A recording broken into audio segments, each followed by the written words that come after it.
Hi friends, సత్య beauty హోమ్కి స్వాగతం. ఈరోజు నేను చేయబోయేది మెత్తళ్ళ ఎగురు. ఆయిల్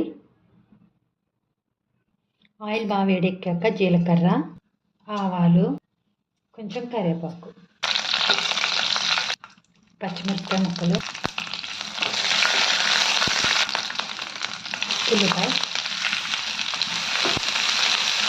ముక్కలు,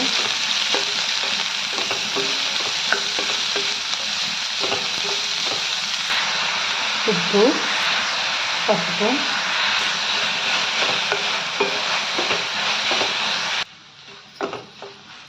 ఉల్లిపాయలు ఇలా వేగాక మెత్తళ్ళు వేసుకోవాలి. శుభ్రంగా క్లీన్ చేసుకున్న మెత్తళ్ళు వేసి చిన్న మంట మీద పెట్టి బాగా కలుపుకోవాలి.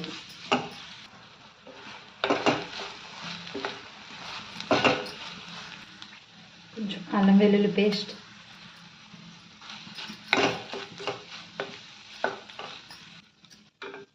టమాటా ముక్కలు, ఒక పెద్ద టమాటా సరిపోతుంది, చిన్న టమాటాలు అయితే 2.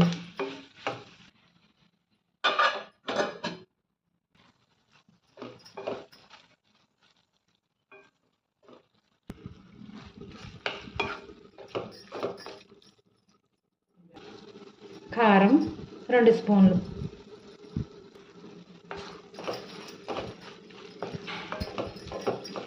పచ్చివాసన పోయేంత వరకు ఉంచాలి కలిపి. సరిపడా వాటర్. ఎగురు కదా, ఎక్కువ వాటర్ అవసరం అవదు, కొంచెం అయితే సరిపోతుంది.